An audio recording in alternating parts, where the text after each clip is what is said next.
बिस्मिल्लाहिर्रहमानिर्रहीम। अस्सलाम वालेकुम स्टूडेंट्स। आज हम इस वीडियो लेक्चर के अंदर बात करेंगे first year biology chapter number 8 और उसका लेक्चर नंबर 3 है, जो कि न्यूट्रिशन इन फंजाई के हवाले से है कि फंजाई जो हैं वो कौन कौन से तरीके हैं जिनको इस्तेमाल करते हुए कोई भी फंजाई अपनी फूड जो है वो हासिल करती है। तो लास्ट टाइम हम लोगों ने बात की थी कि फंजाई जो हैं ये हेट्रोट्रॉफ्स हैं, ये अपनी खुराक खुद से प्रिपेयर नहीं कर सकते हैं, ये नॉन फोटोसिंथेटिक होते हैं, इनके अंदर क्लोरोफिल मौजूद नहीं होता है। तो इस वजह से ये ऑब्जर्वेटिव हेट्रोट्रॉफ्स हैं कि ये दूसरे जानदारों से या डेड ऑर्गेनिक मटेरियल से अपनी फूड को एब्जॉर्व करते हैं। तो क्योंकि हम लोगों ने पढ़ा था कि फंजाई के अंदर ये जो किंगडम फंजाई है इसके अंदर तकरीबन 1 लाख स्पीशीज़ इन्वॉल्व हैं, इंक्लूडेड हैं। तो मुख्तलिफ़ तरह की फंजाई मुख्तलिफ़ तरीके इस्तेमाल करती हैं, मुख्तलिफ़ मेथड्स इस्तेमाल करते हैं अपनी फूड को हासिल करने के लिए। तो आज हम उन्हीं मेथड्स के हवाले से डिस्कस करने की कोशिश करेंगे। तो पहला मेथड है कि सेप्रोट्रॉफिक। तो सेप्रोट्रॉफिक फंजाई यानी ये ऐसी फंजाई है जो अपनी फूड डेड ऑर्गेनिक मैटर से हासिल करती हैं। डेड ऑर्गेनिक मैटर के ऊपर ये अपने डाइजेस्टिव एंजाइम जो हैं वो सिक्रीट करती हैं। उन डाइजेस्टिव एंजाइम्स की वजह से उस डेड ऑर्गेनिक मैटर की डिकम्पोजिशन होती है और जो डिकम्पोज्ड प्रोडक्ट्स हैं जो उस फंजाई को चाहिए होते हैं वो उन डिकम्पोज्ड प्रोडक्ट्स को एब्ज़ॉर्व कर लेती है। तो इस तरह की न्यूट्रिशन जिसमें कोई भी फंजाई डेड ऑर्गेनिक मैटर की डिकम्पोजिशन से अपनी फूड हासिल करे, हम इस तरह की न्यूट्रिशन को सेप्रोट्रॉफिक न्यूट्रिशन कहते हैं। और इस तरह की फंजाई को जो सेप्रोट्रॉफिक न्यूट्रिशन के ज़रिए अपनी फूड प्रिपेयर करती है, अपनी फूड हासिल करती है, इसको हम सेप्रोट्रॉफिक फंजाई का नाम देते हैं। इसके बाद ये जो सेप्रोट्रॉफिक फंजाई हैं इनकी हाइफी जो है उसकी ये जो साइड आपको यहाँ पे दिख रही है इसको हम राइजाइड कहते हैं। ये बेसिकली राइजाइड जो है ये मॉडिफाइड हाइफी है, यानी हाइफी का ही मॉडिफाइड पार्ट है जिसके ज़रिए वो सबस्ट्रेटम के साथ अपने सबस्ट्रेट के साथ अटैच होता है। इसके बाद ये जो सेप्रोबिक फंजाई हैं यानी सेप्रोट्रॉफिक फंजाई हैं, ये सेलुलोज और लिग्निन के डिकम्पोजर्स हैं।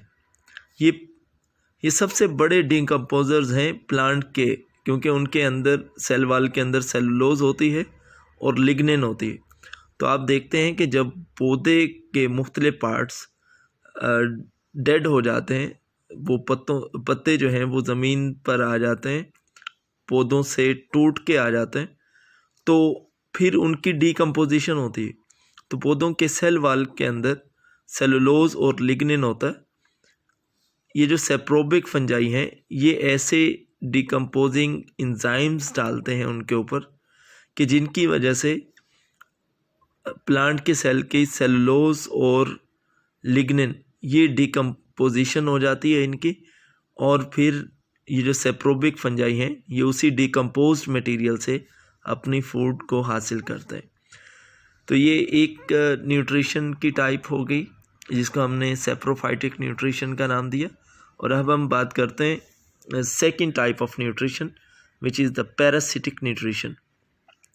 पैरासाइट उसे कहते हैं, ऐसा जानदार जो किसी दूसरे जानदार की बॉडी के ऊपर रहता हो, उससे खुराक भी लेता हो और बदले में उसको नुकसान भी पहुंचाता हो, और डिफरेंट ऑर्गेनिज्म हो, मीन्स के होस्ट अलहदा तरह का ऑर्गेनिज्म हो और पैरासाइट जो है वो डिफरेंट टाइप का ऑर्गेनिज्म हो, उसको हम पैरासाइट का नाम देते हैं। ये जो पैरासाइट्स हैं ये अपने लिविंग होस्ट के साइटोप्लाज्म से अपने जो न्यूट्रिएंट्स हैं उनको एब्जॉर्व करते हैं। ये जो पैरासाइटिक फंजाई हैं इनकी हाइफी के ऊपर एक स्पेशल स्पेशलाइज्ड टिप्स का स्ट्रक्चर होता है जिसको हम हिस्टोरिया का नाम देते हैं। तो पैरासाइटिक फंजाई को दो क्लासेस के अंदर, दो ग्रुप्स के अंदर डिवाइड किया जाता है। दो तरह के पैरासाइटिक फंजाई देखने को मिलते हैं। कुछ को हम ओब्लिगेट पैरासाइटिक फंजाई कहते हैं, कुछ को फैकल्टेटिव पैरासाइटिक फंजाई का नाम देते हैं। ओब्लिगेट पैरासाइटिक फंजाई ये ऐसी फंजाई हैं जो सिर्फ और सिर्फ लिविंग होस्ट की बॉडी के ऊपर रहते हुए ग्रो कर सकते हैं, या आर्टिफिशियल कल्चर मीडिया अगर इनको प्रोवाइड किया जाए ये वहाँ पे ग्रो नहीं कर सकती हैं। इनके एग्जांपल के अंदर मिल्ड्यूज़ और रस्ट की स्पीशीज़ शामिल हैं। इसके अलावा हम बात करते हैं फैकल्टेटिव फंजाई की। ये ऐसी फंजाई हैं जो होस्ट की बॉडी के ऊपर रहते हुए या अंदर रहते हुए भी अपनी ग्रोथ को जारी रख सकती हैं, और अगर इन्हें आर्टिफिशियल मीडिया प्रोवाइड किया जाए, यानी होस्ट की बॉडी अगर ना मिले और इनको आर्टिफिशियल कल्चर मीडियम प्रोवाइड किया जाए, ये वहाँ पे भी अपनी ग्रोथ को कैरी ऑन कर सकती हैं। फैकल्टेटिव फंजाई की एग्जांपल में जीनस आर्मिलेरिया की स्पीशीज़ शामिल है। इसके बाद हम बात करते हैं प्रीडेटर फंजाई। प्रीडेटर फंजाई ऐसी फंजाई होती है जो दूसरे जानवरों का शिकार करके अपनी फूड हासिल करती है। मिसाल के तौर पर एक फंजाई है जिसका नाम है ऑयस्टर मशरूम। इसका साइंटिफिक नेम है प्लियोरोटस अस्ट्रेटस। ये फंजाई ओमनीवोरस है। ओमनीवोरस मीन कि ये ग्रास को भी खाएगी, घास वगैरह को भी खाती है, पौधों को भी खाती है, और इसके अलावा ये गोश्त भी खाती है। तो ऐसे जानदार जो गोश्त भी खाते हो और पौधों को भी खा के अपनी खुराक लेते हो, इनको हम नाम देते हैं ओमनीवोरस। तो ये ऐसी फंजाई है जो ओमनीवोरस है। इसका मतलब कि ये एनिमल्स की बॉडी को भी खाएगी और अपनी खुराक पौधों को खा के भी हासिल करती है। ये फंजाई क्या करती है, ये नीमाटोड्स, हालांकि नीमाटोड इसी फंजाई को एज ए फूड के तौर पर इस्तेमाल करते हैं, लेकिन ये ऑयस्टर मशरूम क्या करती है, ये नीमाटोड्स की बॉडी को पैरालाइज कर देती है। पैरालाइज करने के बाद उसकी बॉडी के अंदर पेनिट्रेट कर जाती है, और पेनिट्रेट करने के बाद उसी की बॉडी से जो उसके न्यूट्रिशनल कंटेंट्स हैं उनको वो ऑब्जर्व कर लेती है। तो इस तरीके से वो नीमाटोड से वो जो कार्निवोर का काम है, यानी गोश्त खाने का काम है, वो करती है। इसके अलावा हम बात करते हैं जी, अभी हमने बात की कि क्योंकि ये ओमनीवोरस है तो ये प्लांट्स से भी अपनी फूड लेगी और एनिमल से भी लेगी। एनिमल की एग्जांपल मैंने यहाँ पे आपको बता दी। प्लांट से कैसे फूड लेती है, it fulfils its glucose requirement by breaking wood. तो ये जो लकड़ी है, लकड़ी को तोड़कर ये अपनी ग्लूकोज की रिक्वायरमेंट को, अपनी फूड की रिक्वायरमेंट को पूरा करती हैं। इसके अलावा कुछ स्पीशीज़ हैं जीनस आर्थ्रोबोट्रेज की, जो क्या करती हैं, सॉइल नीमाटोड्स को ट्रैप करती हैं, बाहर से रिंग लाइक स्ट्रक्चर बनाती हैं जिसको नाम देते हैं कंट्रैक्टाइल रिंग का, और उन कंट्रैक्टाइल रिंग से जो हाइफी है वो उसकी बॉडी के अंदर इन्वेड कर जाती है, घुस जाती है, और उससे क्या होता है, वो जो विक्टिमाइज्ड जो बॉडी है इसकी नीमाटोड्स की, उसको डाइजेस्ट करके फंजाई जो है वो आर्थ्रोबोट्रेज की फंजाई जो है वो अपनी खुराक को एब्जॉर्ब करती है। इसके अलावा हम बात करते हैं कि कुछ ऐसी स्पीशीज़ भी हैं फंजाई की कि जो अपनी प्रीडेशन जो है वो स्टिकी सब्सटेंसेस को सिक्रेट करके करती हैं, कि ऐसी स्टिकी सब्सटेंसेस को सिक्रेट करती हैं कि वो जो एनिमल है वो मर जाता है या वो पैरालाइज हो जाता है, और ये फंजाई उसकी बॉडी से अपनी फूड जो है वो हासिल कर सकती है। इसके अलावा बात करते हैं कि कुछ फंजाई ऐसी हैं जो दूसरे जानदारों के साथ फ़ायदे वाला एसोसिएशन बनाती हैं। ऐसा एसोसिएशन जिसमें फंजाई को भी फ़ायदा होता है और उसका जो सेकंड आप कह लें कि जो साथी है जिसके साथ इसने फ़ायदे वाली एसोसिएशन बनाई है उसको भी फ़ायदा होता है। तो ऐसी एसोसिएशन जिसमें दोनों पार्टनर्स को फ़ायदा हो उसको हम सिम्बियोटिक एसोसिएशन का नाम देते हैं। ये दो तरह की होती है, एक लाइकन एसोसिएशन और एक माइकोराइजल एसोसिएशन। तो पहले बात करते हैं लाइकन एसोसिएशन क्या है। लाइकन एसोसिएशन ऐसी एसोसिएशन को कहते हैं जो दो चीज़ों के दरमियान होती है, एक तरफ से तो फंजाई और दूसरी तरफ से फोटो ऑटोट्रॉफ्स, यानी ऐसे जानदार जो अपनी खुराक हासिल करते हैं सूरज की रोशनी की मौजूदगी में। मिसाल के तौर पर ग्रीन एल्गी है, ये भी फोटोसिंथेटिक है, और साइनोबैक्टीरियम, इन दोनों जानदारों में से कोई एक हो सकता है, और दूसरी तरफ से फंजाई होगा। फंजाई क्या करती है, ग्रीन एल्गी को प्रोटेक्शन देती है स्ट्रॉन्ग लाइट से और डेजिकेशन से, कि उसमें पानी की कमी नहीं होने देगी, और सूरज की जो शुआएं हैं उनके डायरेक्ट जो लाइट पड़ेगी एल्गी के ऊपर, ये उससे बचाएगी। ये फंजाई का काम है। एल्गी क्या करती है, एल्गी क्योंकि फोटोसिंथेटिक है, ये फोटोसिंथेसिस के दौरान जितनी खुराक हासिल करती है उसका कुछ हिस्सा फंजाई को प्रोवाइड करती है। तो जब फंजाई और ग्रीन एल्गी लाइकन एसोसिएशन बना के रहते हैं, तो जो एक्सपोज्ड पार्ट होता है, जो एक्सटर्नल पार्ट होता है, वो ज़्यादातर फंजाई का होता है, और ग्रीन एल्गी फंजाई की जो हाइफी है उसी के अंदर ही मौजूद होती है। तो इस वजह से जो सनलाइट है वो डायरेक्टली अफेक्ट नहीं करती है ग्रीन एल्गी पे। ये जो लाइकन की एसोसिएशन है, ये कलर में, शेप में, इनके ओवरऑल अपीयरेंस के अंदर और ग्रोथ फॉर्म के अंदर इनकी वेरिएशन आ सकती है। इसके अलावा हम बात करते हैं कि ये जो लाइकन एसोसिएशन बनाते हैं फंजाई और ग्रीन एल्गी, ये bio indicator of air pollution के तौर पर भी बहुत ही इम्पोर्टेंट अपना रोल प्ले करते हैं, कि जिस जिस जगह पे एयर पोल्यूशन होगी उस जगह पे लाइकन एसोसिएशन ज़्यादा मौजूद होगी, तो ये एज ए बायो इंडिकेटर्स के तौर पर इस्तेमाल होते हैं, अपना रोल प्ले करते हैं जी। इसके अलावा हम बात करते हैं माइकोराइजी की। माइकोराइजी फंजाई और वेस्कुलर प्लांट्स की रूट्स के दरमियान एसोसिएशन है, जिसमें दोनों को जो है वो फ़ायदा होता है। फंजाई क्या करती है, ये रूट्स के ऊपर मौजूद होके रूट्स का सॉइल के साथ कंटेक्ट इंक्रीज करती है, और इसके अलावा रूट का सरफेस एरिया बढ़ाती है ताकि जो प्लांट है वो मिनरल्स को सही तरीके से एब्जॉर्ब कर सके।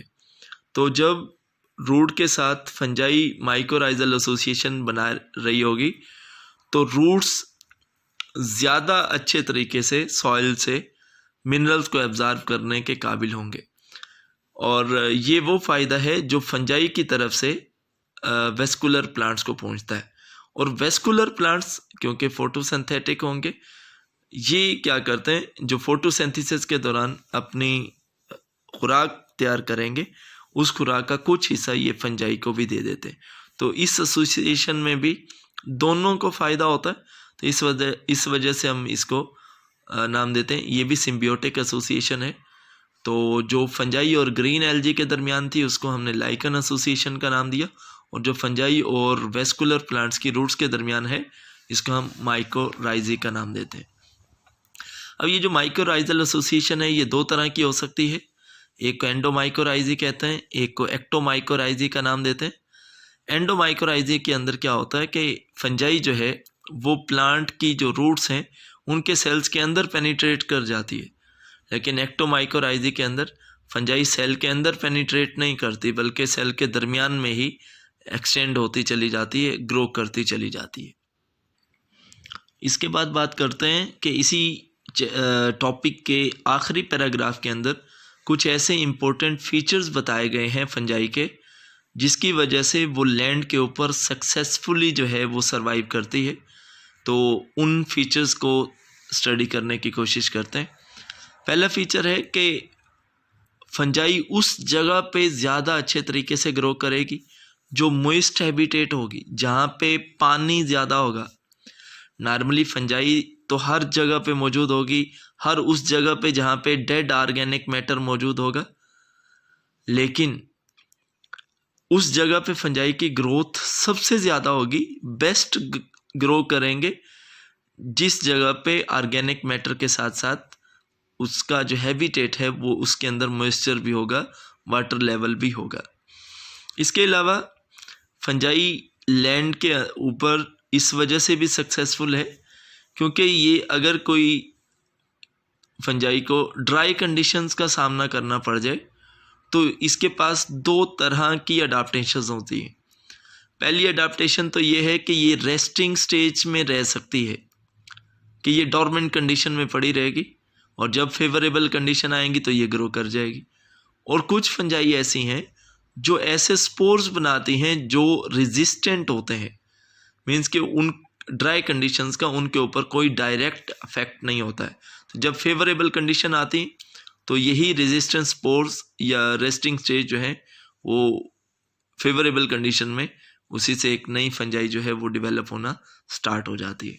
इसके अलावा ये जो फंजाई हैं ये वाइड रेंज ऑफ पीएच को भी बर्दाश्त करने की सलाहियत रखती हैं। यहाँ पे मैंने लिखा हुआ है कि ये 2 से लेकर 9 तक ये एसिडिक भी है और बेसिक पीएच भी है, इसको बर्दाश्त करने की सलाहियत रखती हैं। नॉर्मली जो इन्वायरमेंट होता है उसकी पीएच भी तकरीबन इन्हीं वैल्यूज़ के दरमियान ही वेरी करती है। इसके अलावा फंजाई के अंदर बहुत ज़्यादा टेम्परेचर बर्दाश्त करने की सलाहियत होती है। बहुत ज़्यादा रेंज ऐसी है टेम्परेचर की, यानी कम से कम टेम्परेचर भी बर्दाश्त कर जाते हैं और ज़्यादा से ज़्यादा 45-50 डिग्री सेंटीग्रेड तक भी फंजाई टेम्परेचर को बर्दाश्त कर पाते हैं। इस वजह से ये लैंड के ऊपर सक्सेसफुल हैं। इसके अलावा हाई ऑस्मोटिक प्रेशर हो, अगर बहुत ही ज़्यादा शुगर का सलूशन हो या किसी साल्ट का सलूशन हो, ये उधर भी अपने आप को सर्वाइव करा सकते हैं। इसके अलावा फंजाई जो है वो अपनी सरप्लस जो फूड है, इजाफी फूड है, उसको 2 सूरतों के अंदर स्टोर करती है, या तो लिपिड ड्रॉपलेट की सूरत में और या ग्लाइकोजन की सूरत में। ये थे वो फीचर्स जिन फीचर्स की वजह से जो फंजाई हैं वो लैंड के ऊपर सक्सेसफुली सरवाइव कर पाते थे और लैंड के ऊपर ये सक्सेसफुल माने जाते हैं इन्हीं फीचर्स के वजह से। ये था आज का हमारा लेक्चर। उम्मीद है आप लोगों को समझ आई होगी, और अगर किसी को समझ ना आई हो तो आप कमेंट सेक्शन के अंदर अपने क्वेश्चंस पूछ सकते हैं और मैं पूरी कोशिश करूँगा आप लोगों के क्वेश्चंस को सही तरीके से आंसर किया जाए। थैंक यू जी, अल्लाह हाफिज़।